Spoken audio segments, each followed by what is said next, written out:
দিদিকেই মুখ্যমন্ত্রী মানি, শুভেন্দু অধিকারীকে মুখ্যমন্ত্রী আমরা মানি না। অভয়ের মা যে বলছে বারেবার চুলিমুটি ধরে মমতা ব্যানার্জিকে নর্দমায় ফেলবো, উনি একটা ভদ্র মহিলা হয়ে ভদ্রলোকের বউ হয়ে কি করে এই ভাষা বলে? 5 বছর পরে কেউ চিনবে না।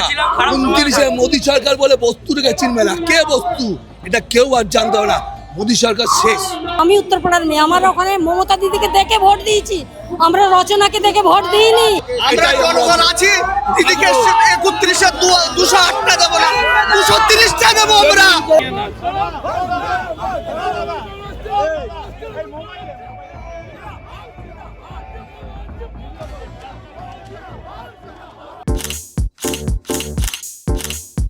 এ ভাই ভাই, এটা মডেল না খাতা। আর কত ফটোগ্রাফি করবি? চুপ কর, সামনে মাধ্যমিক, নোট জোগাড় করে পড়তে হবে। কবে পড়বি ভাই? গ্যালারি তো নোটের লাইব্রেরি আর স্টোরেজে পিডিএফ এর ছড়াছড়ি। ধুর, কোনটা পড়বো কোনটা ছাড়বো কিছুই তো বুঝতে পারছি না। আরে তাহলে মৌলিক লাইব্রেরির বই পড়। ওদের সম্রাট এক্সক্লুসিভ সাজেশন বইগুলোতে পাবি সমস্ত গুরুত্বপূর্ণ এমসিকিউ, এসএকিউ ও বড় প্রশ্ন একেবারে উত্তর সহ। কমন পাবো তো? টপারদের জিজ্ঞেস কর। সম্রাট এক্সক্লুসিভ সাজেশন মাধ্যমিক, ভালো রেজাল্টের পাসওয়ার্ড। রাজ্যে পালা বদলের পর 21শে জুলাই নিয়ে যে সম্পূর্ণ বিতর্ক ছিল যে এইবারের শহীদ তর্পণে কি ভিন্ন চিত্র দেখা যাবে কলকাতায়, সেই ভিড় কি আর দেখতে পাওয়া যাবে না। কিন্তু সেই চেনা ছবি বদলে কিন্তু দেখা গেল আমরা যেখানে দাঁড়িয়ে রয়েছি, অর্থাৎ বিড়লা প্ল্যানেটোরিয়ামে মমতা বন্দ্যোপাধ্যায়ের নেতৃত্বে কালীঘাটপন্থী তৃণমূলের যে 21শে জুলাইয়ের শহীদ তর্পণ সমাবেশ, সেখানে কিন্তু ভিড় উপচে পড়ছে। আমরা দাঁড়িয়ে আছি ক্যাথিড্রাল রোডে এবং সেখানে আদালতের একেবারে নির্দেশ মেনে পালন হচ্ছে শহীদ তর্পণ দিবস। কিন্তু সাধারণ মানুষ, সাধারণ কর্মী সমর্থক, তারা কার পক্ষে? প্রশ্ন তো সেখানেই যে তৃণমূল একেবারে পালাবদলের পর বিভিন্নভাবে ভাগ হয়ে গেল, সেখানে ঋতব্রত বন্দ্যোপাধ্যায়ের নেতৃত্বে একটি তৃণমূল শিবির, মমতা বন্দ্যোপাধ্যায়ের নেতৃত্বে একটি তৃণমূল শিবির এবং একদল যুক্ত হলেন এনসিপিআইতে। তার সঙ্গে সঙ্গে কংগ্রেসেরও একেবারে পালন হচ্ছে শহীদ তর্পণ সমাবেশ। সাধারণ মানুষ, সাধারণ কর্মী সমর্থক, যারা দিনের পর দিন কাজ করে যান মানুষের জন্য, তারা কাকে চাইছেন? আমরা দিদির সাথে আছি অল টাইম, সব সময়। দিদি আমাদের সব সময় নেত্রী ছিল, আছে, থাকবে। দিদি ছাড়া দ্বিতীয় কেউ ব্যক্তি নেই। দল থেকে যারা বেরিয়ে গেছে তাদের জন্য কি বলবো? ওরা মানুষ নাকি? ওদের গায়ের মধ্যে চামড়া আছে, রক্ত মাংসের চামড়া আছে? হ্যাঁ, ওরা বালিশ চাটালো, ওরা গদ্দার। মির্জা বলছিল গদ্দার, যার জন্য রাজ্যটা নষ্ট ছিল। এরা গদ্দার ভেবেছিল টিএমসি কে নষ্ট করে দেবে, কিন্তু পারবে না। এরা আমাদেরকে জানে না। আমাদের প্রত্যেকের শরীরে টিএমসির এই যে চামড়াটা আছে না, আমরা জনগণ আছি, দিদিকে 31-এ 208টা দেবো না, 230টা দেবো আমরা। দিদিকে 230টা দেবো। অরিজিনালি ভোট করুক, আমরা জিতবো। আমরা হারবো না, আমরা হারিনি। এরা ইচ্ছা করে চুরি করে হারিয়েছে, ক্ষমতা দেখে হারিয়েছে। আমরা জিতবো, এটা আমাদের বক্তব্য। 21শে জুলাইকেও আমরা দেখলাম ভাগ করে দেওয়া হলো এতগুলি ভাগে। ও তো বিজেপি করেছে, ওরা জানে। ওরা তো শুভেন্দুর বন্ধু, ওরা শুভেন্দুর বন্ধু। মমতা ব্যানার্জি যদি ভিড় করে দেখাতে পারে, তাহলে সবাই জানবে, পশ্চিমবাংলা ভারতবর্ষের লোক জানবে মমতার ক্ষমতা এখনো আছে। তাই মমতাকে আটকানোর জন্য দুটো ভাগ করিয়েছে, যে মমতার ওখানে লোক রাখবো না। এই রাস্তাটাকে খুলে দিয়েছিল, কেন? এই রাস্তা দিয়ে গাড়ি যাবে, লোক থাকবে না।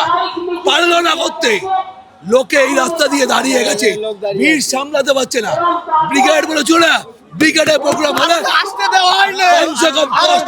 আমাদের গাড়ি বাসগুলো আটকে রেখেছে, আসতে দেয় না। বাসন্তী, মালঞ্চ, বাদুড়িয়া থেকে আমাদের গাড়ি আসতে দেয়নি বিজেপি। আগামী দিনে ভয়ঙ্কর অবস্থা হবে এই বিজেপি, আগামী দিনে ভয়ঙ্কর অবস্থা হবে। আমরা সৈন্য কর্মীরা ডাকাতি করে নি। 5 বছর পরে কেউ চিনবে না। 29-এ মোদী সরকার বলে বস্তুকে চিনবে না। কে বস্তু এটা কেউ আর জানতে হবে না।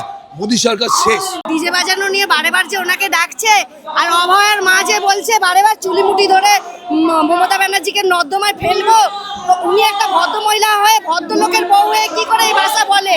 আর বলছে মমতা ব্যানার্জির মুন্ডু কেটে ফুটবল খেলবো। আমরা সামনে পেলে ওই মহিলার ঠোঁট দুটো কেটে দেবো। আমাদেরকে টাকা দেবে বলে টাকাই ঢুকছে না, টাকার লোভ দেখাচ্ছে। আমাদের টাকা, আমাদের মেসেজ এসছে কিন্তু টাকা আসেনি। কিসের জন্য? বাসওয়ালা দেখলে পালায়, সরকারি বাস দেখলে মহিলা দেখলে পালাচ্ছে, তুলতে চাইছে না। কি করছো?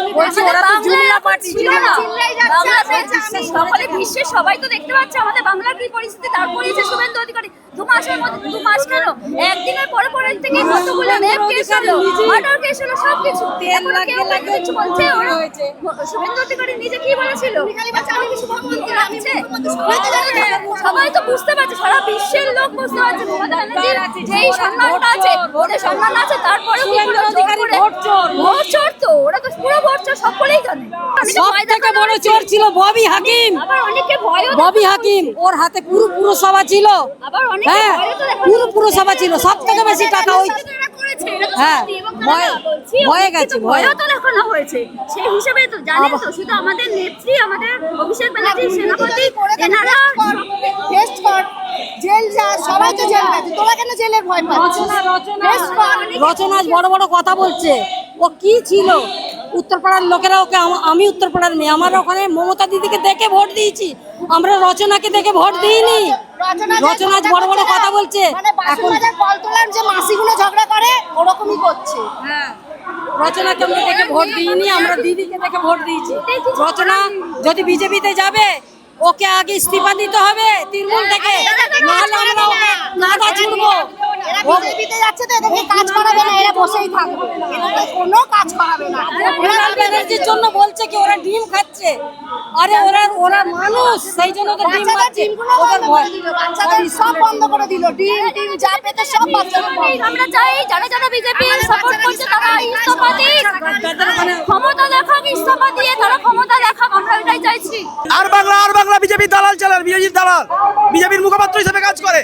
মমতা ব্যানার্জিকে সারাক্ষণ পিসি ভাইপো বলে বেড়ায়, কেন সম্মান দেয় না? 15 বছরের মুখ্যমন্ত্রী, আর বাংলা দালাল চ্যানেল। ये लोग गोदी मीडिया है, ये लोग मेरा नरेंद्र मोदीर पेट और पेड दोनों है चैनल। যখনও কোনোদিন সরকার তো কোনোদিন শেষ পড়বে, পরিবর্তন আসবে সেন্ট্রালেও, কিন্তু এদের ইতিহাস দেশের জনতা কোনোদিন ভুলবে না যে এরা গাদ্দারি করেছে দেশের সাথে। কালকে স্টুডেন্টের এতেও দেখিয়ে দিয়েছে যে এইবারে সময় পাল্টাচ্ছে। 21শে জুলাই মমতা ব্যানার্জি সবাই আসবো 21শে জুলাই শহীদ স্মরণে চলছে, চলবে। জয় বাংলা। আপনারা ঋতব্রতপন্থী তৃণমূলের ওখানে গিয়েছিলেন? না আমাদের দিদি চটি চাটার কাছে, চটি চাটা, বালিশ চাটা, এসব কি বলছেন আপনারা? ওদের নাম নিতে আপনাদের লজ্জা লাগছে না?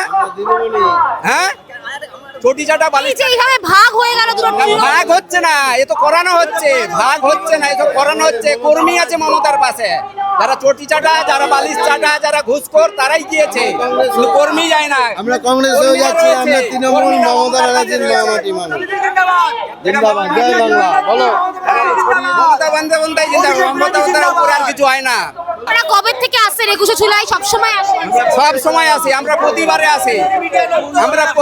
আসি, মমতা বন্দ্যোপাধ্যায় জিন্দাবাদ। মমতা ব্যানার্জিটাই আসল তৃণমূল। মেন রোডে যেটা হচ্ছে এটাই তৃণমূল। এটা কিন্তু কোনো ডিম ভাতের ভিড় নয়, কিংবা কোনো বাসে আসা ভিড় না। 2.5 মাস হয়েছে সরকারটা পড়েছে, মানুষ এখানে কিন্তু ডিম ভাতের আশায় আসেনি। বিজেপি সরকার বুঝুন। আবারও বলছি, এই ভিড় কিন্তু মানুষের ক্ষোভে ভিড়। যেই মানুষ দিয়েছিল বিজেপিকে ভোট, আজ ভুলের পর আবার এসছে। এটা কিন্তু নিজেদের ভিড়, তৃণমূল কংগ্রেসের নিজেদের ভিড়।